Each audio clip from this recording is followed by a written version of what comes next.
Hello everyone, আসসালামু আলাইকুম।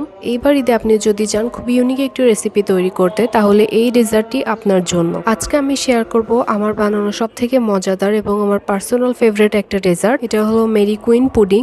এই ডেজার্টটি আপনারা একবার খেলে এটা আপনাদের বারবার খেতে ইচ্ছা করবে। এটা এত বেশি অ্যাডিকটিভ। সো চলুন দেরি না করে রেসিপিটা শুরু করা যাক। ফার্স্টে আমি এখানে আধা কেজি মিষ্টি দই ইউজ করেছি। এটাকে ভালোভাবে আমি হুইক্স করে নিব এবং এরপরে আমি এখানে একটা ডানো স্টেরিলাইজ ক্রিম দিয়ে দিব। এখানে মিষ্টি দইয়ের পরিবর্তে আপনারা টক দই এবং কনডেন্স মিল্কও ইউজ করতে পারবেন। দই আর ক্রিমের এই মিক্সচারটি ভালোভাবে মিক্স করা হয়ে গেলে আমি এটা সাইডে রেখে দিব। এরপর এখানে আমি মেরি বিস্কিট ফার্স্টে দুধের মধ্যে সোক করে এখানে একটা লেয়ার বানাবো এবং এর উপর আমি দিয়ে দিব সেই দইয়ের মিক্সচারটি যেটা আমি রেডি করে রেখেছিলাম। এরপর এখানে আমি একটি চকলেট কেক দিয়ে দিব এবং এটাকে আমি সামান্য দুধ দিয়ে সোক করে নিব এবং এর উপর সেই দইয়ের মিক্সচারটি দিয়ে দিতে হবে এবং এই প্রসেসটা দুইবার রিপিট করব এবং এইভাবে বিস্কিট, ক্রিম এবং কেকের দুইটা লেয়ার দিলেই তৈরি হয়ে যাবে আমাদের এই ইউনিক ডেজার্ট রেসিপিটা। এটার উপর দেখতে সুন্দর লাগার জন্য আমি কোকো পাউডার ডাস্ট করেছিলাম। এটা আপনারা করতেও পারেন, স্কিপও করতে পারেন।